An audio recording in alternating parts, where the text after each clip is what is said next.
$2,000. That's more than a 4080.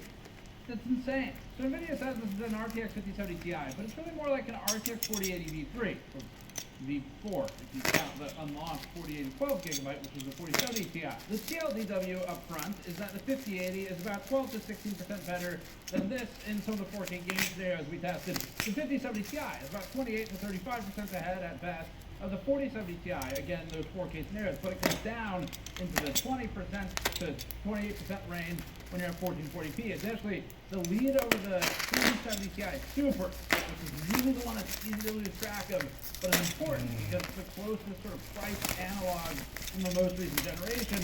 That is only 7.8% to 20% in a lot of 4K situations, or commonly 12 to 16%. And the worst case one we saw was an impressively bad 3.9% better for the 5070 Ti versus the 4070 Ti Super. So again, based on the pricing that we're expecting for launch and also kind of just the MSRP, we don't think you should buy this video card. Honestly, you shouldn't even really watch this video. See you later if you agree. You'll miss the memes that we've packed into all of the charts. There's some good ones in there. But hey, we're going to save you the time, and just that's how we feel about it.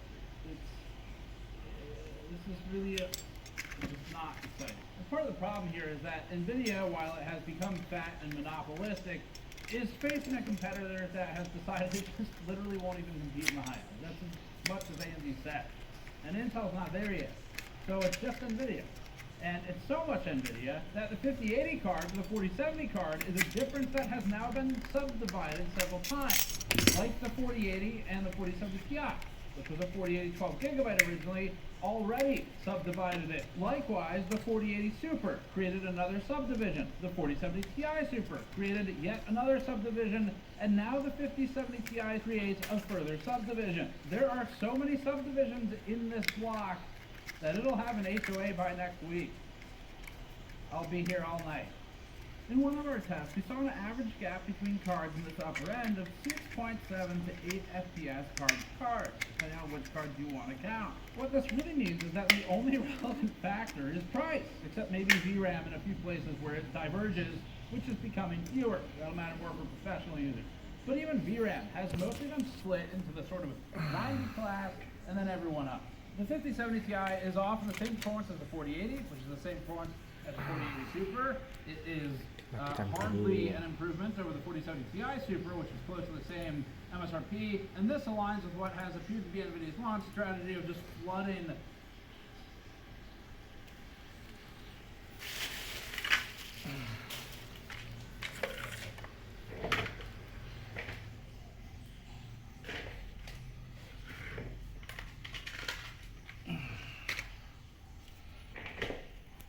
Okay.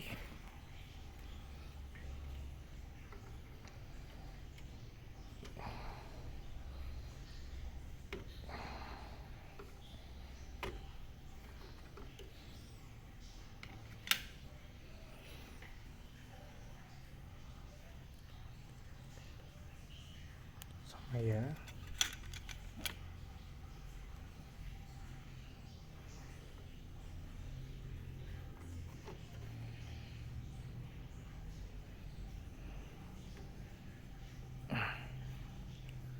Aduh, harus nahan.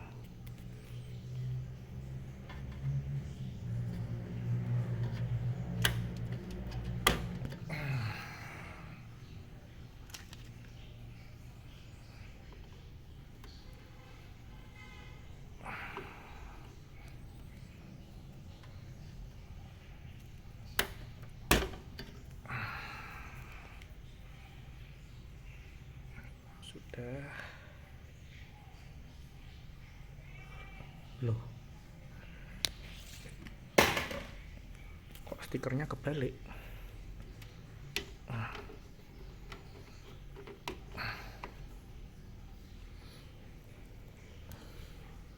Kok stikernya kebalik?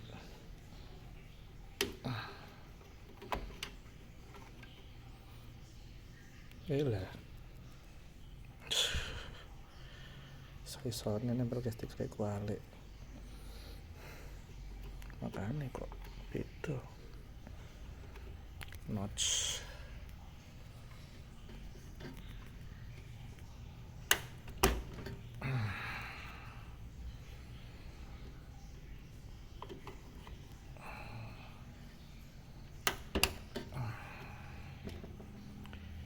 Bismillahirrahmanirrahim.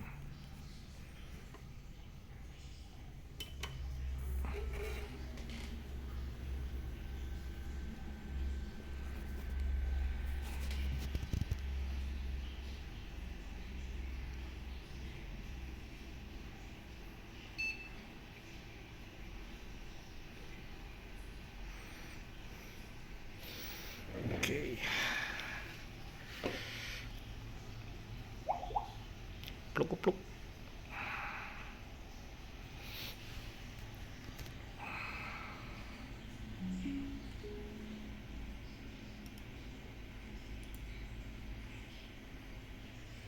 16 giga.